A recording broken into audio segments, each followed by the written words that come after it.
Hi, and welcome back to Getting Comfortable with Meal Garden for Nutrition Professionals, episode 3 in the series, Working with Pre-Made Content. I'm Jeff. I'm your onboarding specialist. I'm the co-founder here at Meal Garden, and I'm excited to share this aspect of the system with you. One of the most popular components of Meal Garden is pre-made content. So it really helps practitioners like yourself get in, find the content you need, personalize it for your clients, and then get out, right? So excited to take a look at it. And in this episode, we're going to focus on finding the right template, exploring the templates, and then how to download them in PDF, okay? So we're going to start with recipes, and we're going to do a quick reminder of the source field. So with regards to recipes, as well as the other content, there's a few different sources that may be available. The first one is reviewed, okay? For recipes, a reviewed recipe is a recipe that has been reviewed by our nutrition team. And basically that means it adheres to a standard that we've created with regards to instructions, regards to the organization of ingredients, images, and tagging. Okay, so reviewed recipes, you can rest assured that they're they meet a specific professional standard. You also have your recipes, so recipes that you've created or copied. If you don't have any in there yet, you'll have this little video on how to do that. And then we also have public. Now, public recipes, and I believe this is one of the great parts of Meal Garden, is public recipes are entered by your peers. So other nutritionists have created these recipes. The only difference between public and reviewed is that public recipes may not adhere to the same standards as our reviewed recipes, but certainly a great place to look and a great source for inspiration, okay? We also have all these filters across the bottom. Each category will have different filters that apply to that type of category. Here we have pretty typical filters. We have your tags, and then we get into actual food sensitivities, dietary conditions, and nutrients, right? And then finally, we have this sort. I always like to put sort to popular. I always like to see what people are doing. What popular means is is sharing, right? So the content that's shared the most becomes the most popular. And full of almonds. This is always in there. So let's take a quick look at how these things work. So let's set up some tags. We're going to go, let's go sugar balancing. You're going to see that little hover over for all the tags. We're going to hit apply. And then we're going to go dietary conditions, dairy free. And I'm going to pick a meal type, and I'm going to go breakfast and lunch, okay? So I'm going to apply that. So we got 10 results in public recipes. Now if we go up here to reviewed, we got 74 results. If I want to look at any of these recipes, I can click here. I can look at nutritional info, ingredients, and nutrition by ingredient or by serving. Okay, I can also turn one of these off. All right, and if I want to select a recipe, I can go like this.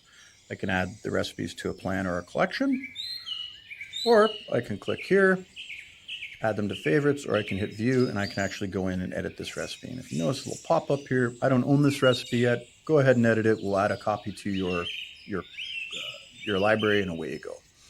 Okay, so that's basically working with. We're gonna hit the back button here.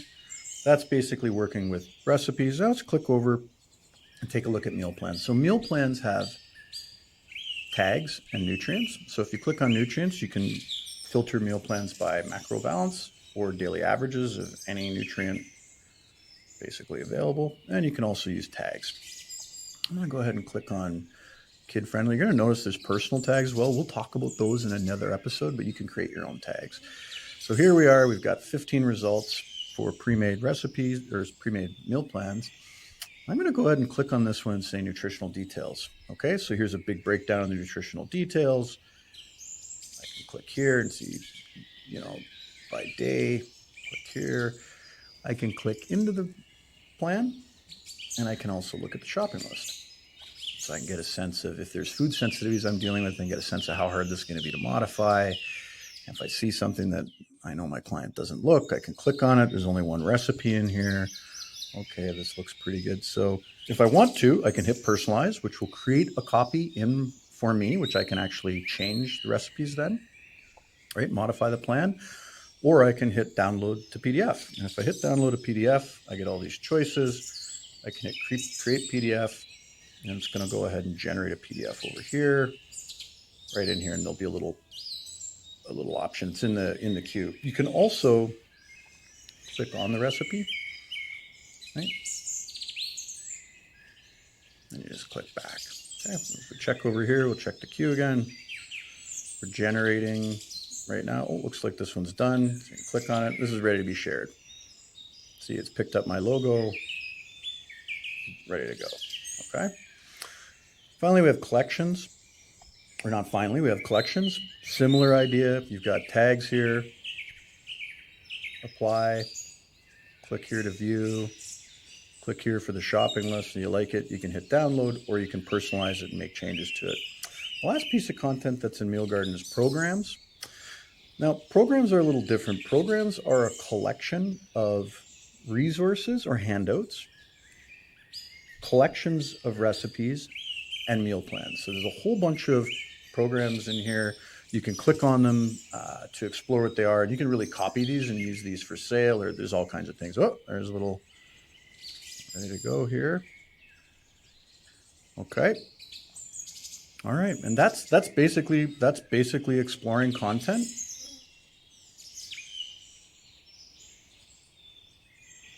I was a little excited. That's basically how you can find a template in the 4 categories, how you can explore those templates, and how you can just quickly download them to PDF, and your branding will automatically be applied, okay? Okay, we're working our way through it here, and our next episode is sharing and integration. So how do you share this content, and how do you integrate content from Meal Garden with your other technologies, okay? As always, I hope to see you in the next episode. Thanks for sticking with me this long, and thank you for what you do. A healthier world is a better world, and I certainly appreciate all you're putting into this. So we'll see you over in the next episode, and have a great day.